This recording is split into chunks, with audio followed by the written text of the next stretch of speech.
Hey folks, this is Jesse Cope, back with another episode of the American Soul Podcast. Hope y'all are doing well, wherever y'all are and whatever part of the day you're in. Sure do appreciate y'all joining me. Excuse me.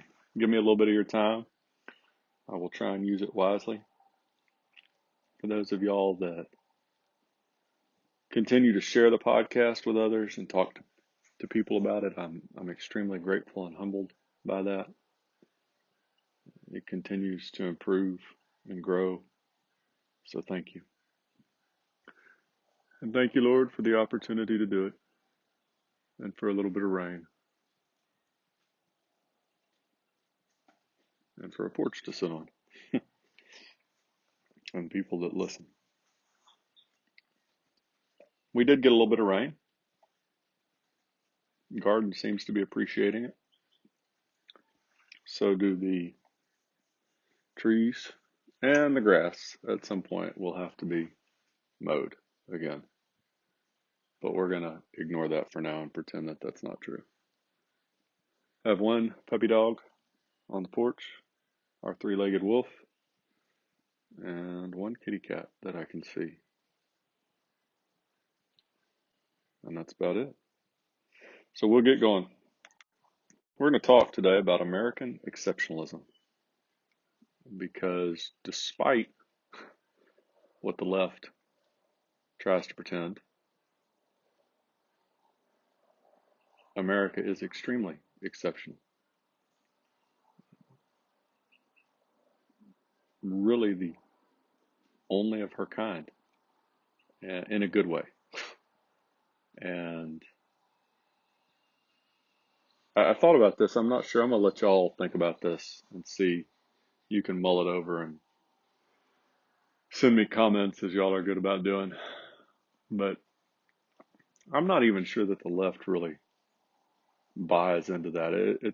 There's a lot of things. This thought is a lot deeper than this. But if you really thought a company or a country was so average or bad or poor, whatever word you want to use to describe it, if you really didn't think much of the country, just like if you don't think much of a state or a city or a town or a school district, wouldn't you leave?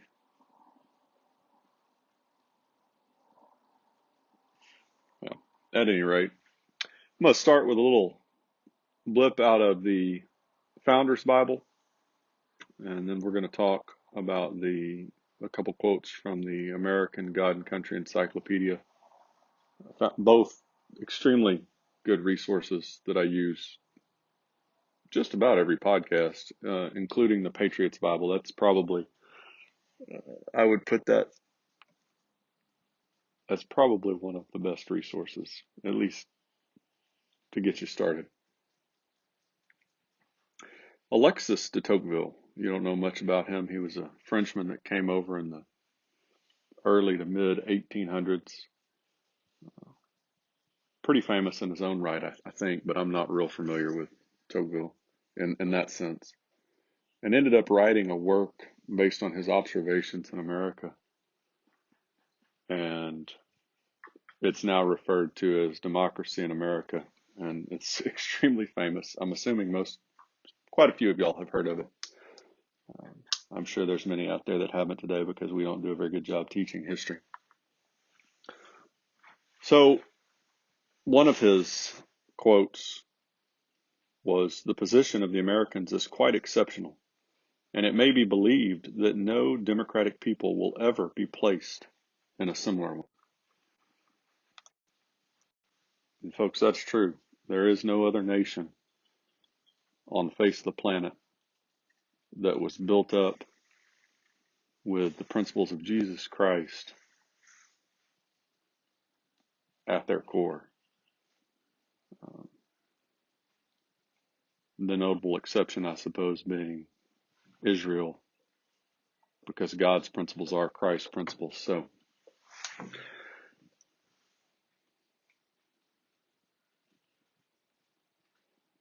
this is a little paragraph from the Founder's Bible. I thought it was pretty good. The editor, I believe, is Barton. So the statement resulted, American exceptionalism, in a phrase called American exceptionalism, describing the unprecedented stability, prosperity, and liberty produced by the institutions and policies based on concepts such as God-given inalienable rights, individualism, limited government, full republicanism, separation of powers, and educated and virtuous citizenry. But where did our founding fathers find these unique ideas? In an attempt to answer this question, political scientists embarked on an ambitious project to analyze some 15,000 writings from the founding era, 1760 to 1805, with the goal of isolating and identifying the political sources referenced in each work. If the source of the references could be determined, the origin of the founders' political ideas could be determined. The researchers identified 3,154 quotations and documented the source of each, finding that the single most cited authority was the Bible. 34% of the documented quotes were taken from scriptures, a percentage almost 4 times higher than the second most cited source. And I can't remember the other two, folks. I've read it somewhere. Blackstone, I think, was somewhere up near the top. And then I want to say Montague, but for some reason that doesn't sound right now, so I'll just move on. And so what parts of the Bible were most frequently invoked according to the researchers? Although the citations came from virtually every part of the Bible, St. Paul was a favorite in the New Testament. St. Peter was next, and then John's Gospel. Deuteronomy was the most cited Old Testament book, followed by Isaiah, Genesis, Exodus, and Leviticus. Other prominently cited books of the Bible were Psalms, Proverbs, Jeremiah, Chronicles, and Judges. And we're going to talk about de Tocqueville some more, maybe tomorrow. We'll see how far we get. But we're going to move on. We're going to talk about him just a little bit more today, but then we'll come back to him in the next day or two, few days. So these are a few quotes, more quotes from de Tocqueville. In the United States, the influence of religion is not confined to manners, but it extends to the intelligence of the people. Christianity, therefore, reigns without obstacle by universal consent. The consequence is, as far as I have observed before, that every principle of the moral world is fixed and determinate. Again and again through these quotes, folks, you're going to see. So we've talked about this. I think we talked about it recently. People are looking for all these solutions for public education, and there are half dozen, 7 or so things that really have to be fixed if there's any hope of salvaging public education. But the main one that all the others go to is putting God back in the center of public education. The Bible is the primary textbook, as our founders talked about multiple times, multiple different founders. And, we can talk about fiscal policy and foreign policy all we want in politics, whether Trump should be president or Biden or whoever else you want to throw in there. None of it really matters if we don't become a more virtuous people ourselves, as President Adams said, and if we don't elect Christian leaders, as our first Supreme Court Chief Justice John Jay said. Because as a Christian nation, regardless of your personal religious background or faith or beliefs, because when John Jay was talking, he was talking to all citizens. He wasn't hyphenating us, dividing us by, continent, ethnicity, race, color of our skin, et cetera, gender. He was talking to everybody when he said this is a Christian nation, and we have a duty to elect Christian leaders. So the reason America is exceptional, what we're talking about today, is for nothing more and nothing less than that we were built on God and Jesus Christ in the Bible. That's why public education was so successful for a time. That's absolutely why our institutions, when they are successful, that's why they are, because of the principles of God and Jesus Christ. I say this again because I know there's some people out there that are going to throw this back immediately if you actually take the time to listen to the podcast. You do not have to be Christian to be an American. Our founders were very clear on that, not forcing anyone to faith or forcing anyone away from faith. But they were also equally clear, maybe more so, on the fact that if we didn't have a people that followed the teachings of Christ, the republic wouldn't stand very long. And then that's exactly what's happening today in our institutions and our country as a whole. And so we're losing the exceptionalism that de Tocqueville talked about because we have rejected the reason for the exception. It's like for exceptionalism. It's like taking a really good athlete. You talk about, what do you see as the unifying thread almost always, whether you're talking about Tom Brady, Michael Jordan, Kobe, just pick one from whatever sport you like, or pick something from the business world if you're familiar with that, or pick something from the literature world. You could talk about Rowling or Tolkien or just a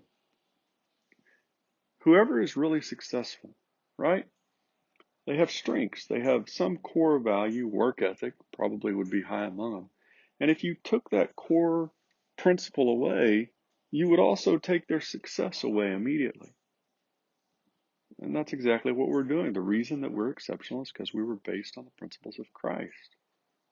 And as President Coolidge said, if those ever cease to become practically universal, the country ceases. And so here we are. There's another quote that's often attributed, both Eisenhower and Reagan attributed it to de Tocqueville. I haven't been able to confirm that. I've looked a little bit, but it's still a phenomenal quote regardless of where it came from. I sought for the key of the greatness and genius of America in her harbors, in her fertile fields and boundless forests, in her rich mines and vast world commerce, in her public school system and institutions of learning. I sought for it in her democratic Congress and in her matchless Constitution.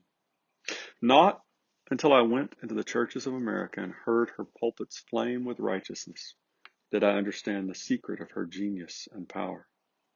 America is great because America is good. And if America ever ceases to be good, America will cease to be great. Whether de Tocqueville actually said that or not, to me, is pretty irrelevant. The point is still absolutely true. And you can't have morality and virtue without religion. And when so many of the people that I talk about, Adams is one, when they say that, they're talking about God the Father of Jesus Christ and the Holy Spirit. Make no mistake, folks. It's written into the very first lines of our Declaration of Independence. Laws of nature and of nature's God. So, a couple more quotes from de Tocqueville. The safeguard of morality is religion, and morality is the best security of law as well as the surest pledge of freedom. So, kind of backs up the earlier statement. The Americans combine the notions of Christianity and of liberty so intimately in their minds that it is impossible to make them conceive the one without the other. That's obviously not true anymore, folks, as a whole, but it sure needs to be. Christianity is the companion of liberty in all its conflicts, the cradle of its infancy, and the divine source of its claims. And I mean, this is biblical from the New Testament verse. You can't have liberty, you can't have freedom without the Spirit of the Lord. And we used to know this, and we used to teach our children this, and we used to be focused on that as a priority. Yeah, have we fallen short a number of times? Absolutely. Have we always had that as our priority throughout our history? No. That's why you have the Great Awakenings. But the point is, and man, I can't pull this president right now. I sure wish I could. But the point is, the times when we have been truest to our principles, to the principles of Christ, those are the times when we have been the greatest. And the farther we've gotten away, the times we've gotten farther away, those are the times when we've been the worst. Calvin Coolidge, Memorial Day, 1923. He was then vice president under President Harding. He's speaking of the motives of our Puritan forefathers. They were intent upon establishing a Christian commonwealth in accordance with the principle of self-government. They were an inspired body of men. It has been said that God sifted the nations that he might send choice grain into the wilderness. Who can fail to see in the hand of destiny? Who can doubt that it has been guided by a divine providence? Here again, you can't, when you look back at the history of America, it's impossible not to see not to see God in our history. I just had our other puppy dog, our black lab, come up soaking wet, and she's decided she needs attention. It's impossible not to see God throughout the history of our country. You don't need to eat my glasses. Thank you very much. If y'all have never had a lab for a pet, it's quite the experience. I got way off here, folks. The point is still the same. I was really trying to recall, there's a quote, I think maybe by Cleveland, Grover Cleveland, in his inaugural address, 1884, 85, something like that. We talked about it recently. And he said that you can see the hand of God throughout the entire history of our country. And you can. The problem is that we've allowed the Supreme Court decision of 47 and the left to convince us that that's not true, and that somehow we're bigoted in some form or fashion because we try and cling to the truth. And that's why the nation's stumbling, because we've allowed that to happen. And the only way to correct it, folks, is to get back to that and have God be the center of our public life, and have those principles of Christ be the basis for our country, both individually and as a nation. Concerning America's destiny, Calvin Coolidge again. If there be a destiny, it is of no avail for us unless we work with it. The ways of providence will be no advantage to us unless we proceed in the same direction. If we perceive a destiny in America, if we believe that providence has been the guide, our own success, our own salvation require that we should act and serve in harmony and obedience. The foundations of our society and our government rest so much on the teachings of the Bible that it would be difficult to support them if faith in these teachings would cease to be practically universal in our country. And that's the great quote that I come back to so often. You can't have America without God and the Bible. All the way back from Washington, and Coolidge here is saying it, and so many others. And that's the reason for our American exceptionalism is God. And Coolidge was talking about here to serve with obedience, right? And Lincoln and so many others talked about humbly acknowledging God and his blessings. And we don't do that. And then we want to look around and we can't figure out why our families are struggling, why our marriages are struggling, why our children are struggling, why our nation is struggling. It's pretty obvious, folks. We just don't want to. We want to put all this time and energy, these priorities, spend all this time on the other things, but we don't have any time for God, or, just 5 minutes maybe in passing. And we don't have any time for our spouse except when we want something. And then we can't figure out why everything's falling apart. I'm going to leave you with one more. Andrew Jackson, June 8th, 1845. That book, sir, referring to the Bible, is the rock upon which our republic rests. It's really pretty simple, folks. We just make it hard, as with so many other things. Spending time with God is it's not hard. We make it difficult because we're selfish. Loving our spouse each day, it's not hard. We make it difficult because we're so selfish. And we get our priorities out of whack, and we have really badly for almost 80 plus years now. And well, if we don't turn it around, we're lost. And even if we do turn it around, folks, we probably still have a fight coming. But as we talked about in that Churchill biography, we may have a fight coming either way, with shame or without shame. So, and I think we do. And I've said that on this podcast many times. I just don't see how we can avoid that today, because unless we just keep going down the path towards Stalinist Russia or Maoist China. Sure do appreciate y'all joining me, sitting on the porch for a little bit, listening to the rain and the birds and the dogs. Hope y'all have a wonderful rest of whatever is left of your day. Remember Henry's quote about your sphere of influence. Y'all all have one, folks, wherever you are. Use it wisely. God bless y'all. God bless your families. God bless America. We'll talk to y'all again real soon. Looking forward to it.